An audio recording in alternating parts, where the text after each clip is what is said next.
One speech in Davos. Then the Pentagon picked up the phone and ended 86 years of partnership. In the last 24 hours, something happened that defense analysts are still struggling to fully process. The United States Department of Defense, the most powerful military institution on Earth, quietly suspended the Permanent Joint Board on Defense with Canada. Not paused it, not delayed a meeting, suspended it indefinitely. And the reason they gave was a speech, a single speech delivered by Canadian Prime Minister Mark Carney at the World Economic Forum in Davos, in which he dared to suggest that Canada would chart its own course. That was enough. That was all it took. This is Power Meridian, where global power shifts are decoded before the headlines catch up. Subscribe, hit the bell, and share this, because what we're covering today is not just a diplomatic spat. It's the beginning of something far more dangerous. Now, let's be very clear about what the PJBD actually is, because this is where the scale of what just happened starts to reveal itself. The Permanent Joint Board on Defense was created in 1940, while Europe was burning, while Nazi Germany had just seized France, while the world stood at the edge of total collapse. Two nations, the United States and Canada, sat down and agreed to permanently coordinate their continental defense. Together, not separately, together. And that agreement held through World War II, through the Cold War, through the Soviet nuclear threat, through the Berlin crisis, through the Cuban Missile Crisis, through 9/11, through every geopolitical storm of the past 8 decades. It held until now. And that's where you have to stop and ask yourself, what kind of fracture does it take to break something that survived all of that? What kind of pressure or what kind of calculation leads Washington to make a move this aggressive, this public, and this deliberate? Because make no mistake, this was not an accident. This was not a bureaucratic oversight. This was a message. But that's not the real problem. The real problem is what the PJBD suspension actually touches. Because the board itself is only the surface layer. Beneath it lies a defense architecture so deeply interconnected, so structurally fused, that pulling on one thread doesn't just unravel that thread. It unravels everything attached to it. Let's start with NORAD, the North American Aerospace Defense Command, jointly operated by the United States and Canada since 1958. This is the system that watches every aircraft, every missile trajectory, every unknown radar signature over the entire North American continent. It is the first line of detection, the first warning, the first response, and it has always been a joint operation. American generals and Canadian generals, American radar stations and Canadian radar stations, working from the same command structure, sharing the same intelligence in real time. That is NORAD. Now, here's what the Pentagon said. Washington warned, explicitly warned, that if Canada did not follow through with the full F-35 purchase, NORAD would need to be altered. That word altered is doing an enormous amount of work in that sentence. Because what does altered actually mean? It means more American jets flying patrol routes over Canadian airspace. It means Washington filling capability gaps that Canadian forces can no longer cover. It means, in the most direct military language possible, that the United States would begin operating unilaterally in airspace that has been jointly managed for nearly 70 years. Think about that for a moment. Think about what that looks like on a map. American fighter jets conducting sovereignty patrols over sovereign Canadian territory because Washington decided the partnership terms were no longer satisfactory. Military analysts are already warning that this framing represents a fundamental redefinition of what the alliance actually means. Because an alliance where one partner makes unilateral decisions about operating inside the other partner's sovereign airspace is not really an alliance at all. It's something else. It's closer to a protectorate. And that word matters enormously when you understand what's been happening in Washington's rhetorical posture toward Ottawa over the past several months. Because this is where things get worse. The 51st state framework. This was not always taken seriously. When it first surfaced, when the idea of Canada becoming the 51st state of the United States began appearing in official and semi-official American commentary.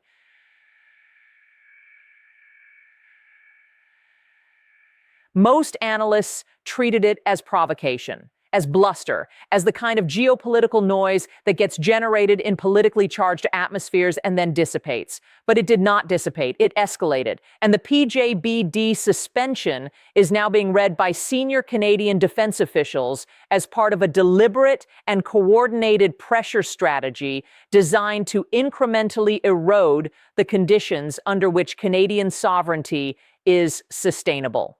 Here's what that strategy looks like in practice. You begin with economic pressure, tariffs, trade threats, supply chain disruption. You make the economic cost of independence visible and painful. Then you move to institutional pressure. You suspend joint boards. You create uncertainty in the defense relationship. You force the smaller partner to make uncomfortable choices in very public settings. Then, and this is the critical step, you begin filling the vacuum that your own pressure has created. More American military presence in shared spaces. More American decision-making in joint systems, until the joint part of those arrangements becomes increasingly nominal. Intelligence reports suggest this is not theoretical. Canadian security officials have quietly raised alarms about the pace and coordination of these pressures, noting that they do not feel random, they feel architected. And the suspension of the PJBD, the highest level formal mechanism through which the two countries have managed their defense relationship for 86 years, is being interpreted not as a reaction to Carney's Davos speech, but as a step in a sequence. The speech was the justification. The sequence was already underway. Now let's talk about the F-35 situation, because this is the technical and strategic node where so many of these threads converge. Canada had committed under the previous government and reaffirmed under Carney to purchasing 88 F-35 fighters from Lockheed Martin. This was not just a procurement decision, it was a defense architecture decision. The F-35 is designed at its core to be an interoperable platform, meaning Canadian F-35s and American F-35s can communicate, coordinate, and operate together in ways that no other aircraft combination can replicate with the same depth. They share data links, they share threat libraries, they share electronic warfare parameters. In a NORAD context, this interoperability is not a luxury. It is the operational foundation of joint continental defense. So when Washington said that NORAD would need to be altered if Canada didn't complete the F-35 purchase, they were making a very specific technical point wrapped in a very dangerous strategic threat. Because here's the double layer. If Canada pulls back from the F-35 purchase, whether for cost reasons, political reasons, or because the relationship with Washington has deteriorated to the point where buying an American weapons system feels like a political capitulation, then Canada's ability to contribute to NORAD's operational capacity degrades. And when Canada's contribution degrades, the United States has a ready-made justification for exactly the kind of unilateral presence it's already been describing. Canada created the gap. America is merely filling it. That is how the logic is framed. And once that logic is embedded in policy, it becomes very, very difficult to reverse. Defense experts understand that this is one of the most significant leverage traps in modern alliance management. The partner country is placed in a position where any attempt to assert independence simultaneously undermines the conditions that make independence viable. Buy the American jets, and you are seen domestically as bowing to Washington pressure. Don't buy them, and you create defense capability gaps that American military presence then fills. There is no clean exit from that geometry. But the F-35 and NORAD layer is only one dimension of this, because the PJBD sits inside a much larger architecture, and that architecture includes the Five Eyes intelligence partnership. Five Eyes, the intelligence sharing arrangement between the United States, the United Kingdom, Canada, Australia, and New Zealand, the most comprehensive intelligence sharing agreement ever constructed between sovereign states.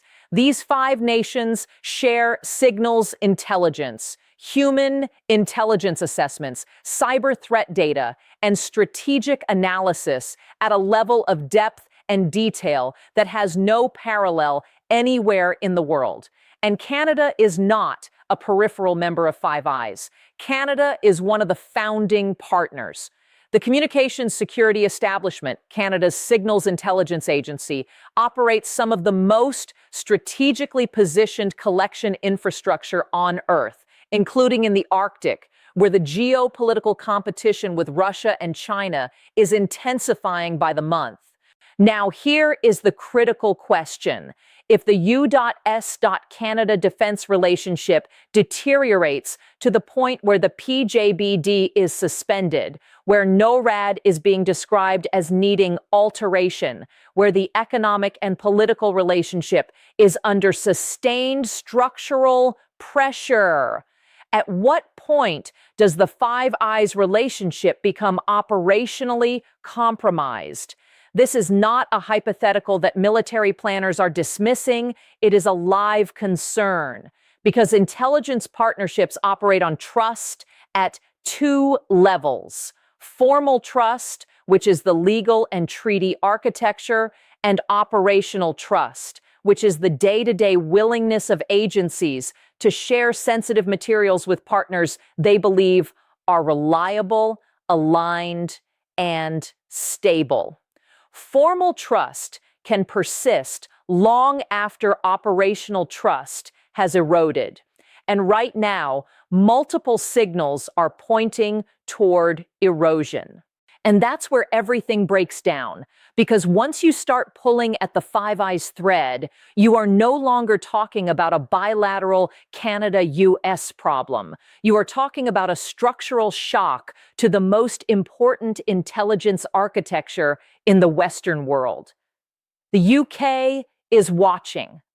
Australia is watching. New Zealand is watching.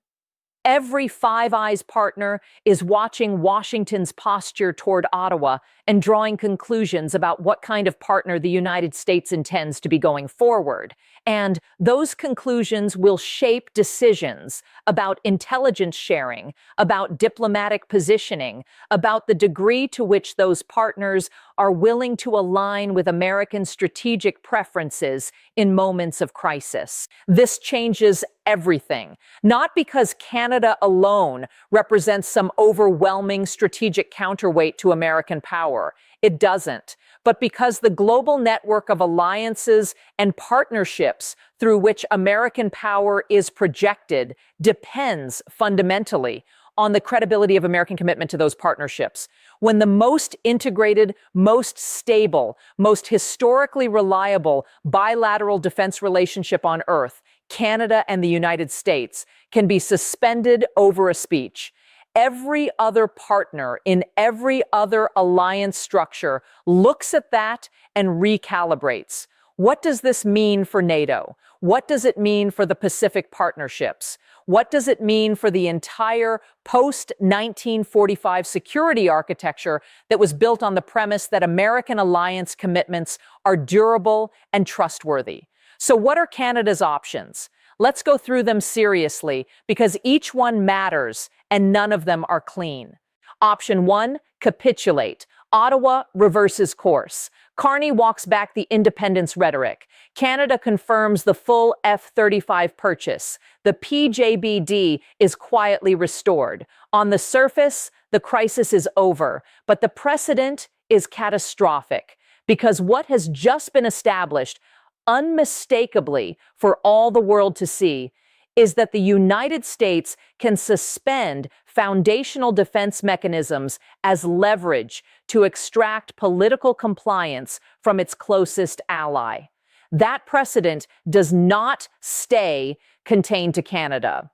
Every partner in every American alliance network has just been shown that this is a tool Washington is willing to use. The crisis may end. The damage to alliance credibility does not. Option 2, accelerate defense autonomy.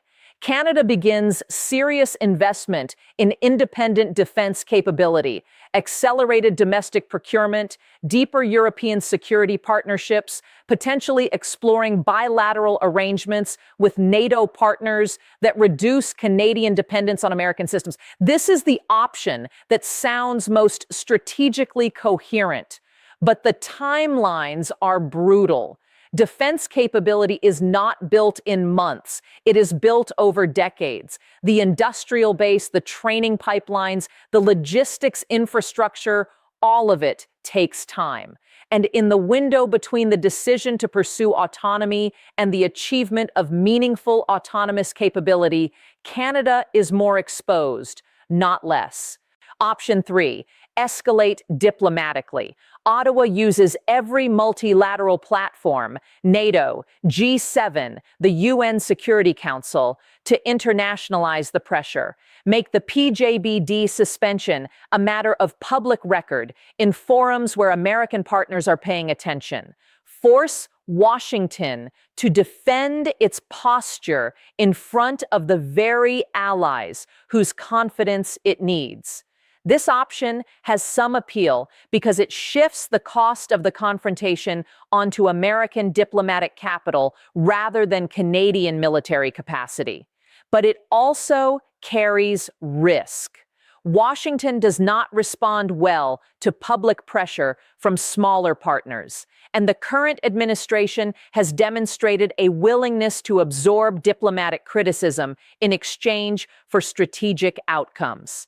Option 4, do nothing and wait. Assume that the pressure is temporary, that Washington's strategic priorities will shift, that the domestic political environment in the United States will evolve in ways that make this posture unsustainable. This is the option that asks the least of Ottawa in the short term and the most in the long term. Because waiting is a strategy only if the thing you're waiting for actually arrives. And right now, there is no clear signal that the pressure will ease on its own timeline. Option 5, reframe the entire relationship publicly and permanently. Carney or his government delivers a formal address to the Canadian Parliament and to the international community that explicitly names what is happening, the use of defense architecture as coercive leverage, and declares that Canada will engage on the basis of mutual respect or not at all. This option is the most politically powerful domestically. It is also the most dangerous in terms of immediate fallout, because a direct public confrontation at this scale between these two partners at this moment would send shockwaves through every dimension of the bilateral relationship. The reality is that none of these options resolve the underlying problem, and that is the most important thing to understand about where this situation now sits. The underlying problem is not the PJBD suspension. The underlying problem is not the F-35 procurement dispute. The underlying problem is a fundamental question about whether the 86-year framework of Continental Defense Partnership, built on mutual dependence, mutual respect, and shared strategic purpose. And daar wordt chin, daar is endowed the daar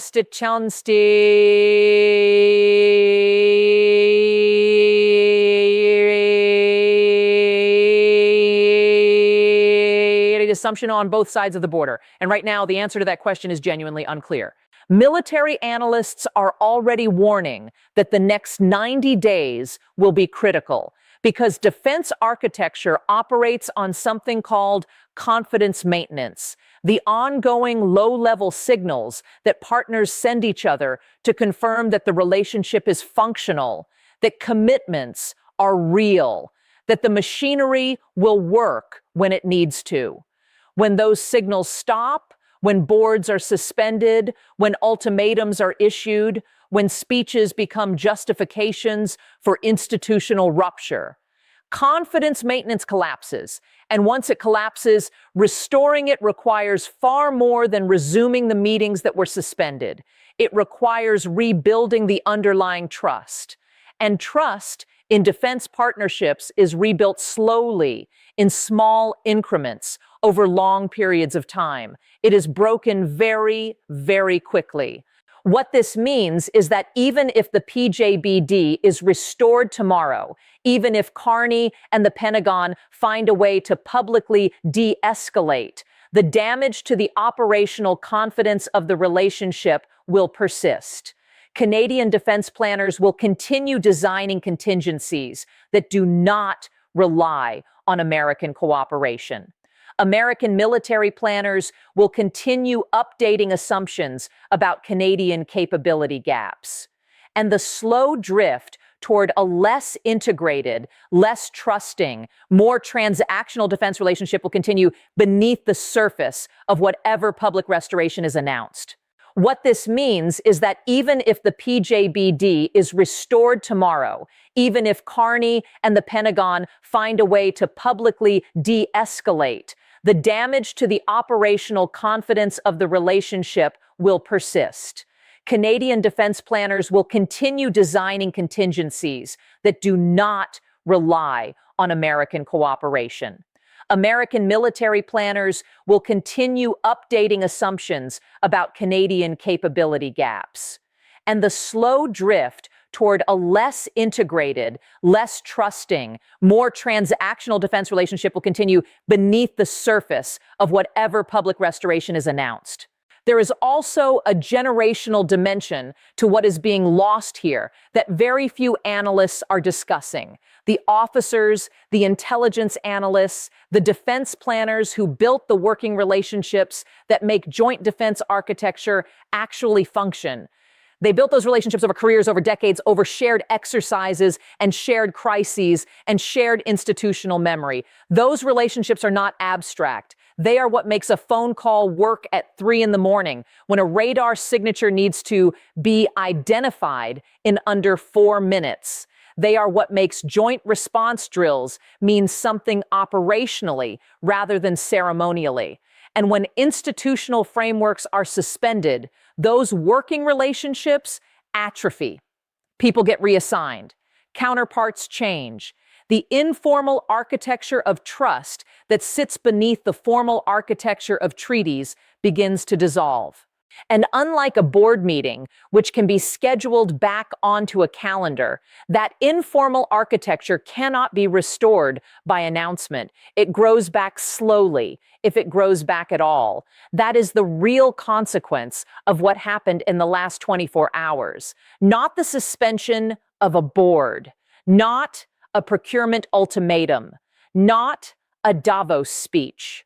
The real consequence is that a relationship that has been foundational to continental security for nearly 9 decades has entered a phase of structural uncertainty from which it may not fully recover, regardless of what either government does next.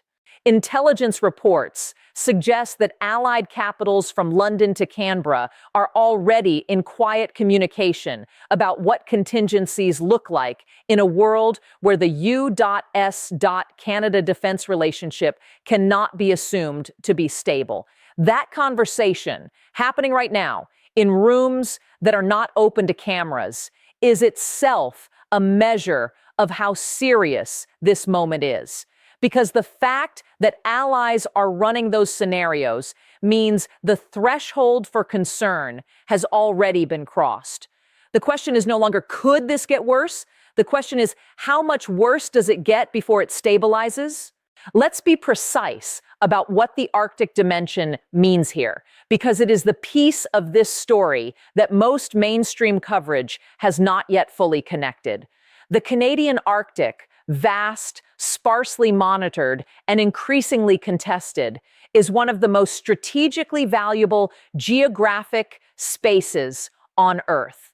As climate change opens new shipping lanes and reveals previously inaccessible seabed resources, Russia and China have both dramatically intensified their Arctic operations.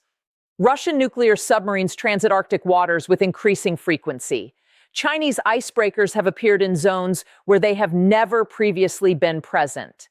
And Canadian Arctic sovereignty, never a simple matter given the sheer scale of the territory involved, has depended substantially on NORAD detection infrastructure and joint U.S. Canadian monitoring capacity to remain credible. Because the answers to those questions will determine not just the future of U.S. Canada relations. They will determine the future of every alliance structure that the post-1945 world was built on. And that future is being written right now, in real time, whether the world is paying attention or not. If this changes how you see the world, subscribe, share this, because understanding what's happening here is not just geopolitical literacy. It's essential.